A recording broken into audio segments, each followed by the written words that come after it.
अभी एक सवाल भेजा है, कोई लड़की है, वो कह रही है कि अभी मेरी उम्र भी कम है और मैं कई तरह से दूसरों पर निर्भर हूँ। तो अभी कुछ बातें मुझे ऐसी बताइए कि उनका मैं ख्याल रखूँ, ताकि आगे चलकर मुझे कोई समस्याएं ना आए, ताकि ऐसा ना हो कि आगे चलकर मैं अपने आप को बहुत ज़्यादा बंधनों में घिरा पाऊँ। तो किन बातों का ख्याल रखूँ? अब ऐसे बातें तो बहुत हैं, फिर भी कुछ बातें जो आपको समझनी चाहिए, फिर चाहे आप लड़के हों, लड़की हों या कोई भी हो। तो उसको मैंने कुछ बातें बताई थी कि इन बातों का ख्याल रखो, तो वो मैं आपको भी बताता हूँ, सुनिए। तो देखो, ऐसा है कि जीवन में हर समय चुनौतियाँ नहीं होती है। जीवन हर क्षण नया होता है, बदलाव है, तन में बदलाव है, मन में बदलाव है, समाज, संसार और प्रकृति में बदलाव है। माने हर क्षण नया है। हर समय हमें नए अनुभव होते हैं, नए लोग मिलते हैं, नए संबंध हम बनाते हैं।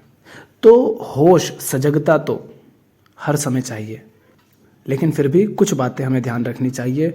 जैसे इन्होंने अपने सवाल में कहा था कि मैं एक अंडर एज गर्ल हूँ, ठीक? तो पहली बात यहीं से आप समझ लो, चाहो तो लिख लो।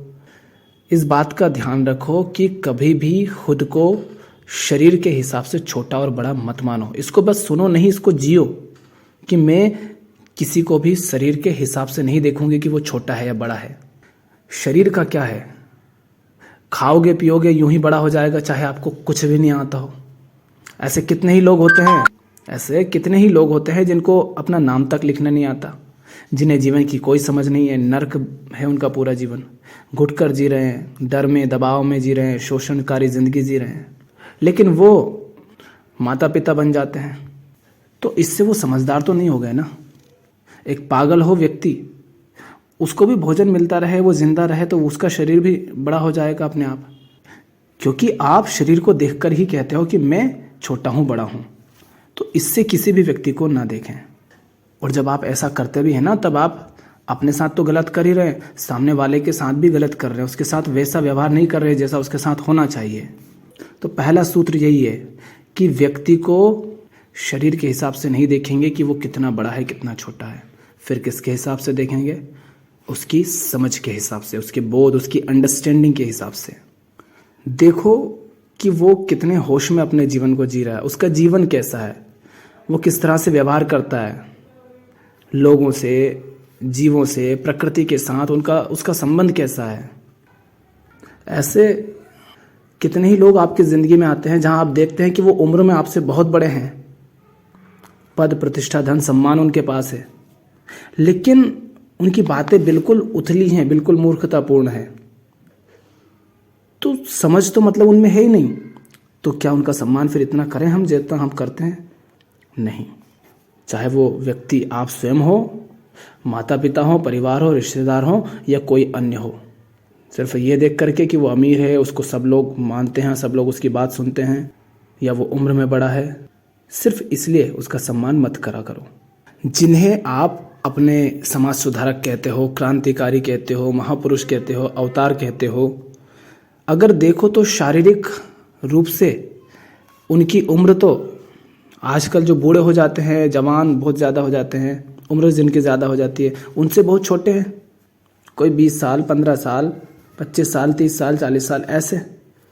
तो क्या हम उनके शरीर का सम्मान कर रहे हैं, उनकी उम्र का सम्मान कर रहे हैं, या उनके बोध का, उनकी समझ का, उनके ज्ञान का सम्मान कर रहे हैं, उनके कार्यों का सम्मान कर रहे हैं? तो जैसे उनका सम्मान करते हो, वैसे ही आसपास सभी लोगों का सम्मान करो, उसी चीज़ को देखकर जो उनमें देख रहे हो। और जहाँ जिसका सम्मान नहीं करना हो वहाँ नहीं करो, ना कर दो। फिर आप ये देखोगे कि कई बार ऐसा होगा कि लोग उम्र में शारीरिक रूप से आपसे बहुत बड़े हैं, लेकिन उनकी ज़िंदगी नर्क है, वो अज्ञान से भरे हुए हैं, उनको बिल्कुल भी समझ नहीं है जीवन की। और ऐसे भी पाओगे कि आपसे वो हो सकता है उम्र में बहुत छोटे हो, शरीर से बहुत छोटे हो, गरीब हो, चाहे हो सकता है दुनिया में कोई उनकी बात ना सुनता हो, उनके आसपास भीड़ नहीं लगी हो, लेकिन फिर भी उनकी बातें बहुत गहरी हैं, बहुत ऊंची हैं और मन को सुलझा देती हैं, समस्याओं को हल कर देती हैं। तो हम उसका सम्मान करेंगे ना फिर। इसलिए शरीर से नहीं, समझदारी से देखो कि किसका सम्मान करना है। जो जितना समझदार है, जितना होशपूर्ण है, जिसमें जितनी समझ है, अंडरस्टैंडिंग है, उसका उतना अधिक सम्मान होना चाहिए। अब इस तरह से जीने से क्या होगा, इसके लिए दूसरी बात समझो। जब आप व्यक्ति को समझ के आधार पर देखते हो तो आपको ये साफ साफ दिखाई देता है। फिर आप ऐसे नहीं देखते हो कि सामने वाला मेरा पिता है कि माता है कि मेरा रिश्तेदार है या कोई पराया है। तब आप व्यक्ति की समझ को देखते हो, और जहां वो गलत है फिर वहां उसे ना कह दो। क्यों ना कहना क्यों जरूरी है? अक्सर हम देखते हैं अधिकांश घरों में माता पिता या बड़े बूढ़े या रिश्तेदार बच्चों के, लड़के के, लड़कियों के मालिक बने होते हैं और उनकी जिंदगी के मूर्खतापूर्ण निर्णय ले लेते हैं वो। पर उनसे थोड़ी सी भी ना कह दो, माने जैसा वो चाहते हैं उसमें आप नकार कर दो, तो उनको बड़ा बुरा लग जाता है। ये बुरा क्यों लगता है? अपने घरों में देखो, आप किसी व्यक्ति को ना कह करके देखो, आप पाओगे कि उस व्यक्ति को बुरा लग गया। क्यों लगता है ये इसीलिए लगता है। किस लिए? कि आपने आज तक उसे ना कहा ही नहीं। तो जैसे उसने कहा था मैं अंडर एज गर्ल हूं, यानी उम्र से छोटी हूं, तो जितनी जल्दी आप ना कहना सीख लो, माने समझदारी को महत्व दो, होश को महत्व दो, और जिस व्यक्ति की समझ नहीं है, जहां वो गलत है वहां उसे ना कह दो। क्यों? क्योंकि जब आप किसी व्यक्ति को वहां पर भी गलत नहीं कहते हो जहां पर वो गलत होता है, तो उसके अंदर ये भाव बैठ जाता है कि मैं सही ही हूं।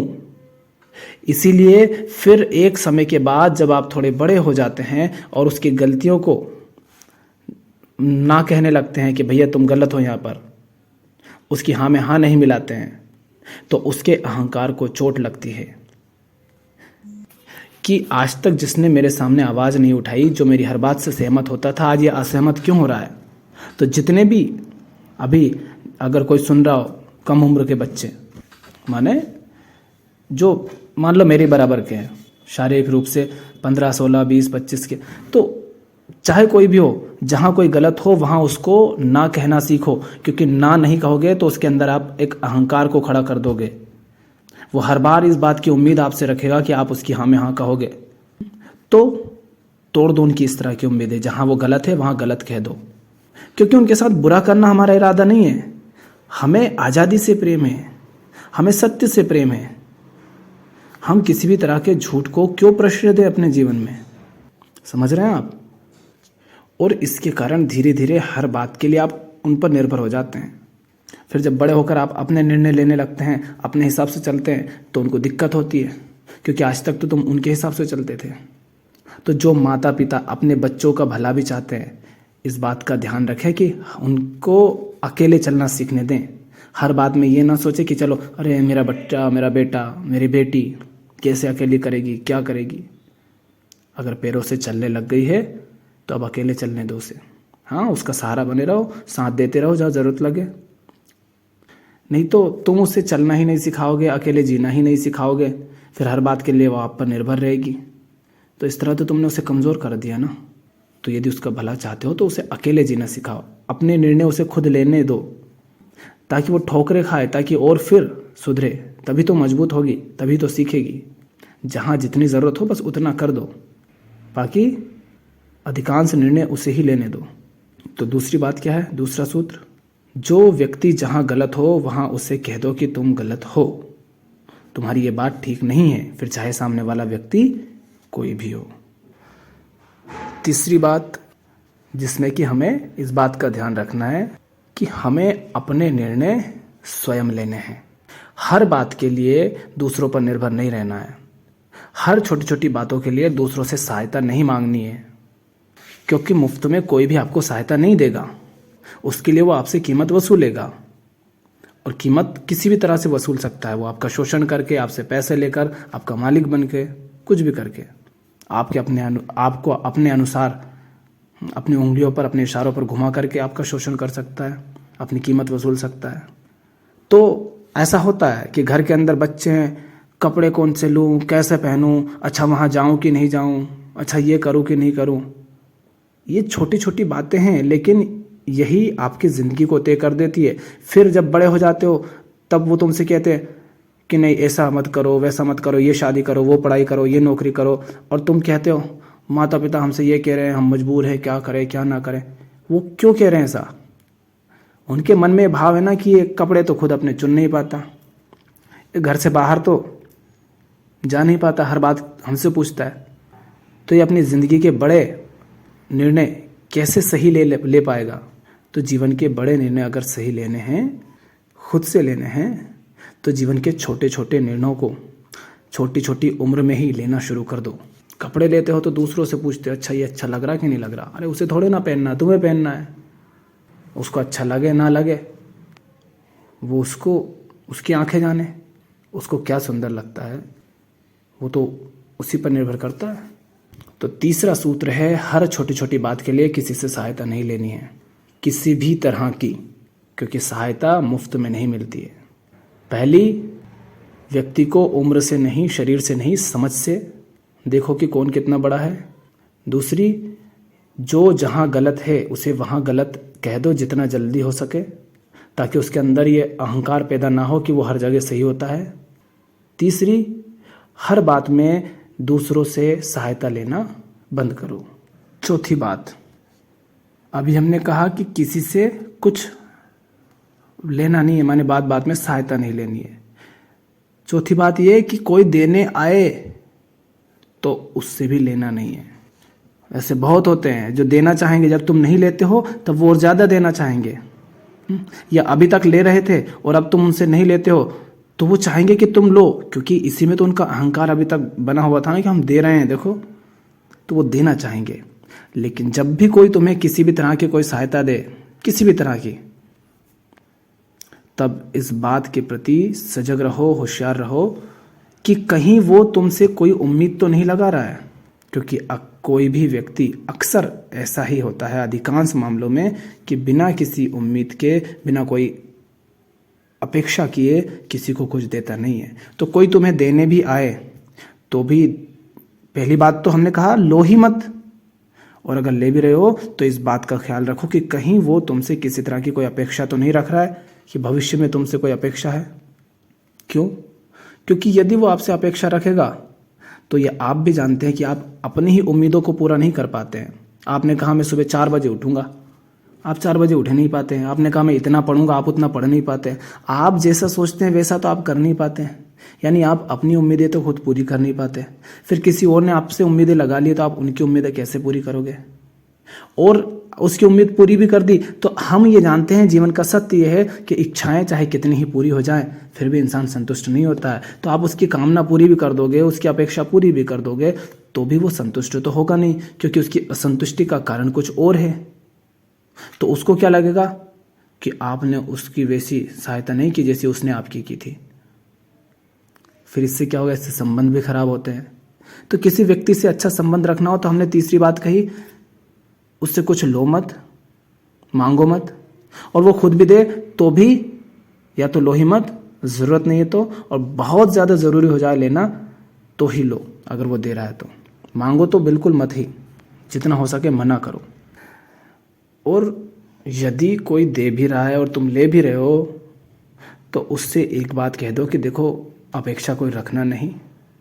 मैं जब देने वाला हूँगा, यानी मैं देने के लिए काबिल रहूँगा, अगर मैं हूँ काबिल देने के लिए, तो मैं खुद दे दूँगा। मैं प्रेम में तुम्हें कुछ दूँगा, इसलिए नहीं कि आपने कुछ दिया था। तो इस बात का ध्यान रखें। 5वीं बात, चूँकि घर के अंदर रहते हो, है ना, संबंधों में हम रहते हैं, कोई भी यदि आपकी किसी भी तरह से सहायता कर रहा है या कुछ आपको दे रहा है, और उस व्यक्ति में अगर आप ये देखो कि वो बाद में ये कहता है कि उसने आपकी सहायता की, जैसे मान लो विद्यार्थी है ना, अक्सर उन पर बहुत बोझ होता है इन बातों का। तो मान लो पिताजी ने या किसी भी घर के अंदर किसी भी व्यक्ति ने, है ना, अभिभावक ने, कोई होगा घर में, बड़ा भाई हो, पिता हो, चाचा, मामा, फूफा, कोई भी हो, उन्होंने आपकी सहायता की। और हर कहीं आपको ये देखने को मिलता है कि वो इस बात का जिक्र कर रहे हैं कि आपको पैसे दे दिए या आपकी सहायता कर दी, है ना, आपको दिख रहा हो। जैसे मान लो आपको आर्थिक सहायता की है और कहा जा रहा है देखो उसकी सहायता कर दी, अभी हमारे पास कमी है। इस तरह चूँकि होता है, क्योंकि ये कोचिंग क्लासों में कौन भरे हुए हैं?